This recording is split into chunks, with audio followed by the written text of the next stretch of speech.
Oh, that's me back from the Timeless Gaming Convention for another year. My feet are killing me. The video recounting my day should be on the channel now if by the time you're watching this, so please make sure you go and watch it. It really is the best gaming convention in the UK right now. Also, big thank you to Mark from the Gaming News Agent for allowing me to have this copy of Amiga Action. This is the first issue that I wrote a review for, so my first ever review is in there. Much appreciated letting me have that. However, let's crack on with the latest episode.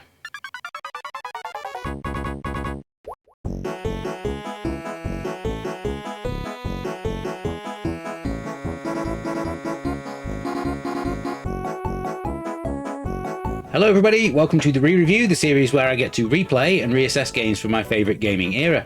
I'm Brian, also known as UKGN Zoidberg, and if there's one rule that I've stuck to in 30 years of reviewing games, it's that if there's a bad pun to be found, you absolutely have to use it. That was clearly a sentiment felt by the developers of today's game too. This comes from a series that absolutely packed to the gills with quality puns, whether it's character names, level locations, or just some sight gags. Will I still have a whale of a time playing it, or is it a game of its time and place? Let's find out together. Join me as I replay James Pond 2 Codename RoboCod, which comes from developer Vectordine and was released by Millennium Software in 1991.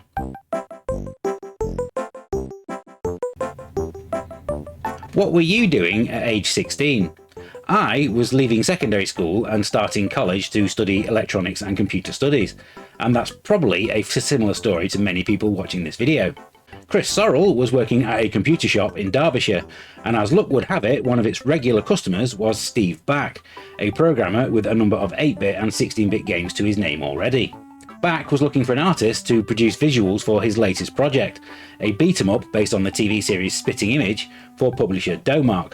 Sorrell took his chance and supplied a disc full of sample images that he had created in Deluxe Paint, and after getting the job, it would take him 3 months to produce all the graphics for the game, including all of the character animation and backgrounds. Together, Sorrell and Back would adopt the name Vectordine, and over the next few years they would produce a number of games, including the Space Harrier style shooter Bad Company, the vertical scrolling shooter Dogs of War, and the platformer Fire and Brimstone. Following those games, Sorrell would get his opportunity to swap roles and show what he could do as a programmer. He opted to convert the game Hercules to 16-bit systems, which had been one of Back's own Commodore 64 games, and the result was the game Yolanda. Amiga Format called the game outdated and frustratingly hard in their review, where they scored it just 49%. Despite such reviews though, the game was enough of a success so that Millennium would allow him to develop another game. That game was to be an underwater arcade adventure where you played as a fish, which had the working title of Guppy. He was given the creative freedom to go ahead and make the game that he wanted, but fairly early on in the development, it was suggested by a managing director at Millennium that the game should have the title James Pond instead. It was around this time that composer Richard Joseph was brought onto the project, and according to Sorrell, he understood the assignment straight away and delivered the game's amazing soundtrack with no notes. A sequel was inevitable, as were more fish-related puns, and James Pond 2 Codename RoboCod would release at the end of 1991. This time it was a more traditional style platform game, with development heavily influenced by Super Mario World, which Sorrell had just played on the Super Nintendo. Electronic Arts would come on board to publish a Mega Drive version that they insisted be released at the same time as the Amiga and Atari ST versions. Despite this, Sorrell does consider the Amiga version to be the definitive version. It was a huge success, and A1200 and CD32 versions would follow, featuring more colours and a few new levels. It would then be converted to, deep breath, Commodore 64, Super Nintendo, PC, Archimedes, Game Boy, Game Gear and Master System. System 3 software currently own the rights to the game, and they have released remakes of it on modern systems through their Play It label. The James Pond story doesn't end there either. In 1992 we got the Olympic-themed spin-off, the Aquatic Games, a game that I have already featured on the re-review way back in episode 2. Then there was James Pond 3 Operation Starfish, which was once again developed by Sorrell, this time with the Mega Drive as the lead platform, although it was eventually also converted to the Amiga A1200. James Pond also appeared briefly in Rolo to the Rescue, another Vectordine platform game that was released only for the Mega Drive. Work did begin on a fourth James Pond game which was to be subtitled The Curse of Count Paracula, but it never got beyond the design stage. After Vectordine got fully absorbed into Millennium Software, Sorrell would begin work on his next game, titled Dead Man Dan, with an art style inspired by The Nightmare Before Christmas. Millennium, however, ended up being bought out by Sony, becoming their second UK-based studio in Cambridge. Dead Man Dan would end up having its title changed to Medieval. It launched in 1998 for the PlayStation, with a sequel following 2 years later. Sorrell remained with the company until 2006, contributing work to Primal, Ghost Hunter and 24 the Game, all for the PlayStation 2. Eventually, however, he moved to Vancouver to join Radical Entertainment, where he worked as a programmer on both prototype games. Now though, let's go back to 1991 and see what the reviews had to say about RoboCod.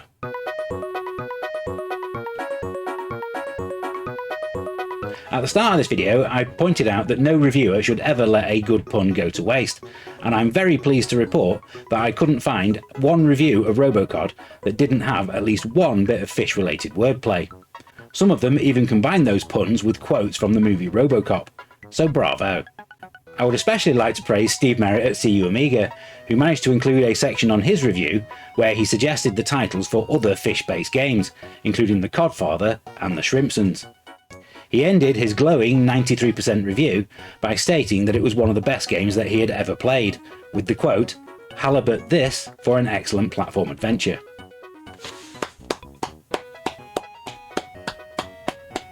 Discounting the 5-star review that it got in GamesX, where it was also awarded Game of the Week, 93% would be the highest score that the game would get, and it would also be incredibly common.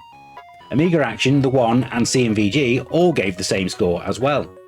Multi-format magazine Ace, who gave their scores out of 1,000, managed to stretch their review across 6 pages and then end with a score of 934.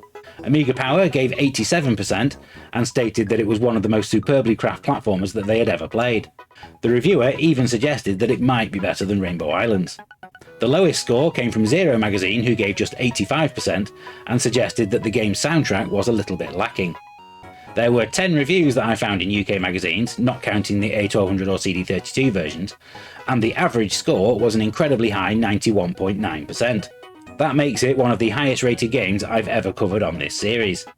On Lemon Amiga, it currently has a user score of 7.91 from 257 votes, and on Moby Games its score is 8.1. Now though, let's load the game up and see how it plays today. It's time for the playtest.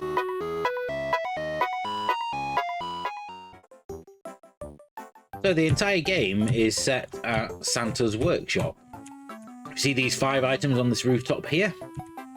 If you collect those in the order where their first letter spells out the word cheat, so cake, hammer, earth, apple, and then tap, you will get a secret bonus. So you'll get an invincibility. And if you have played the game before, that's actually a really good way to try and get through the early levels as quickly as possible. Because I do believe this invincibility lasts for about 5 minutes. I know there's a secret on one of these areas up here.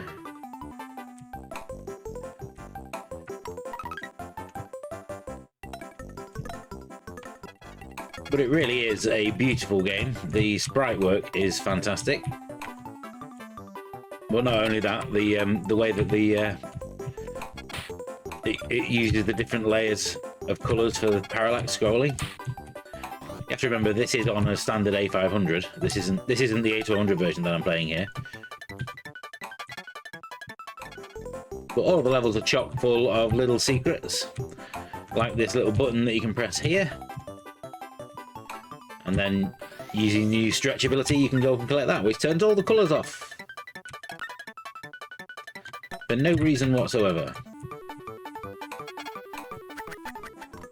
Almost. You need to use that enemy to bounce over there. And then there is an exit up there. And that is actually the first world completed already. So into the second door. But that's a very basic design principle that not very many platform games actually adhere to, of always making sure that when you're on moving platforms such as this, that you can always see where you're going to land if you jump. There are too many platform games out there that don't even do something as simple as that.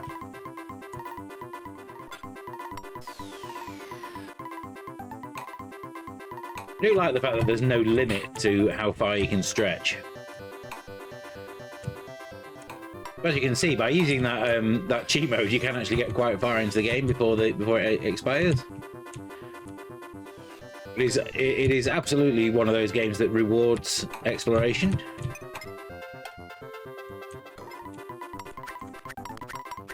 Make sure you get those wings from there, and then you should be able to fly all the way over to the right. And there's another exit over here. And then this is one of these special bonus levels.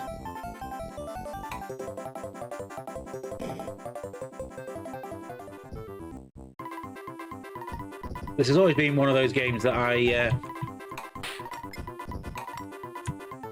kind of blow hot and cold on. Sometimes I'll think it's really good, sometimes I'll think, oh, maybe it's not that good. And it's only really the times when I play it when I realise how good it is. So that's the second world complete. So then it's up the stairs to the boss fight.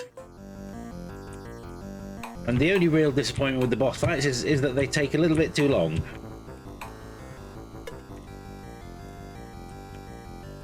They're also not massively challenging.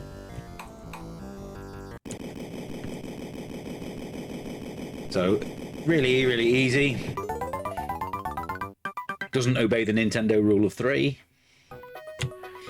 As you can see, there is a fantastic variety to the colour schemes and how each world looks.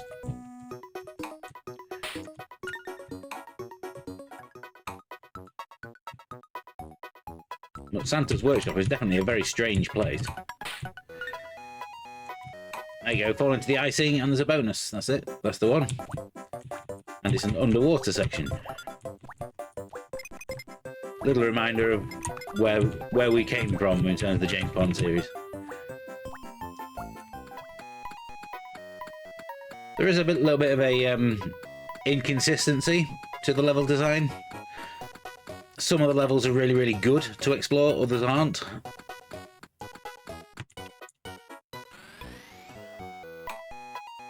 And there's little things like that. Why can I run through that bit of scenery and not others? And this level has a bit of a look of James Bond 3 to it.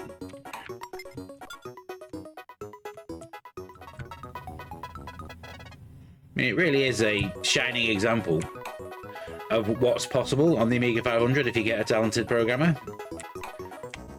Because not only do you have the parallel scrolling, the game runs a ridiculously smooth frame rate as well, which I know is important to some people.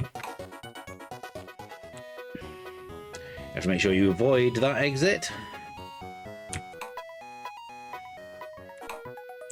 This is an example of one of those levels that's not very enjoyable to explore.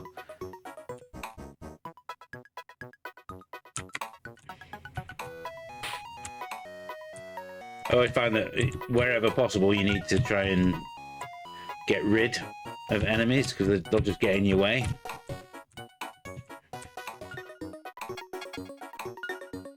This level really wants to make sure that you have an umbrella. Probably for good reason. I would imagine that this level would be incredibly frustrating if you did fall all the way back down to the bottom of it again.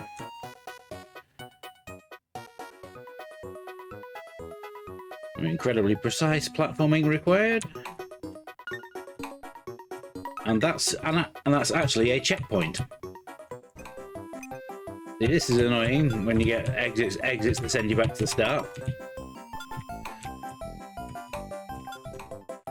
There's no way of distinguishing which exits are the right ones. So these are the types of levels that I remember would always frustrate me the most. I mean, this was a game that I included in my top 10 games of all time when the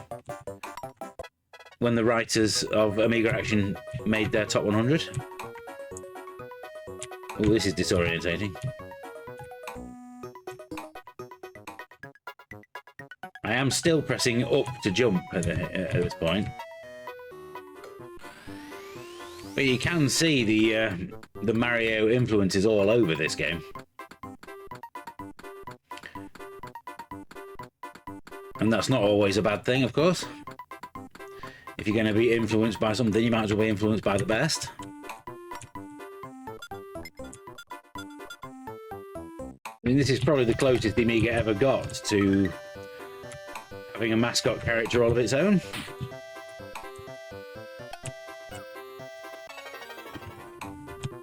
Oh, I remember this level being a bit of a pain. Ooh, extra life. I think recent versions of this game on modern systems have had to obviously replace the penguins that you're rescuing with something else, because the penguins are obviously copyright of McVitie's. I think it's now Santa's elves on the modern versions. So I've fallen back down to a previous area that I visited.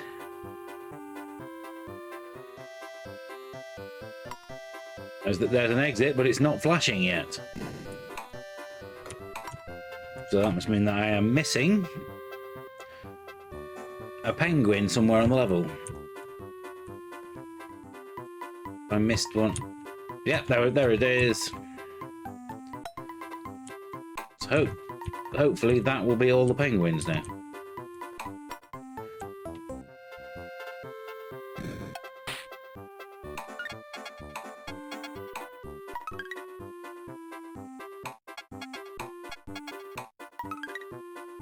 Oh, some little extra lives farm. Always nice to discover things like that.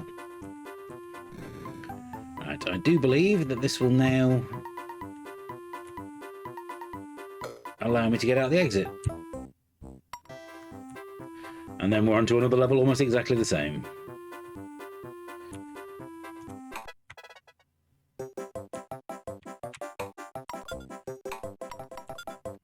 Obviously, the original James Bond did have a bit of an environmental message to it, so maybe that's what that lead-free petrol there is referring to.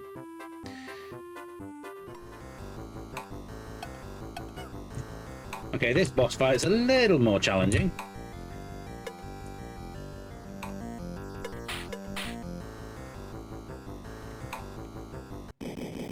And there we go, second boss complete.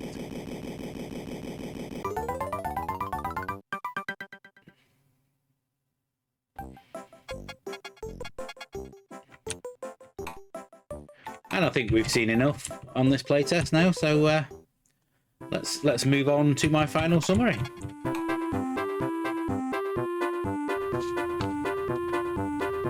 Okay, I can't leave that final comment from the Zero review hanging. To suggest that Richard Joseph's soundtrack to RoboCod isn't one of the greatest ever on the Amiga is insane to me. Now, I know opinions are subjective, and what one person thinks is right, another can think is wrong, but as far as I'm concerned, from the reworked version of the RoboCop theme on the title screen onwards, this is packed with tunes that I would happily listen to, even when I'm not playing the game. And I have. It's also fascinating to me that following the release of Sonic on the Mega Drive, game developers and publishers would be falling over themselves to try and make the Amiga's equivalent, completely overlooking that we already had one.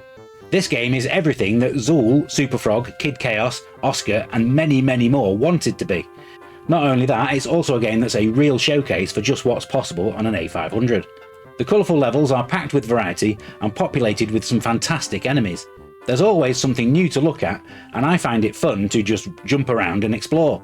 The new stretch ability helps the gameplay to stand out as well, and it really allowed the level designers to hide things all over the place. More than any other platform game on the Amiga, this has probably been the one that I've returned to the most over the years, possibly with the exception of Rainbow Islands. It just has an infectious charm to it that makes it an absolute joy to play. It's not perfect, of course, no game is. Gameplay can be frustrating from time to time, and occasionally the level design is overly confusing. Finding the exits to some levels can be annoying, especially when you do find it, only to discover that you haven't found one of the penguins, and you then have to backtrack to see where it was. This doesn't stop RoboCod from being one of the finest examples of a platform game on the Amiga, and that's reflected by me placing it at the top of the UKGN Super League. It really is a shame that the third game saw such a massive drop in quality.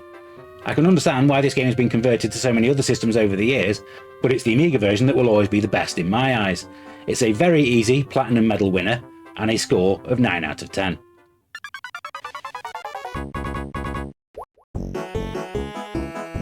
Thank you for watching this latest review episode on a genuine Amiga classic.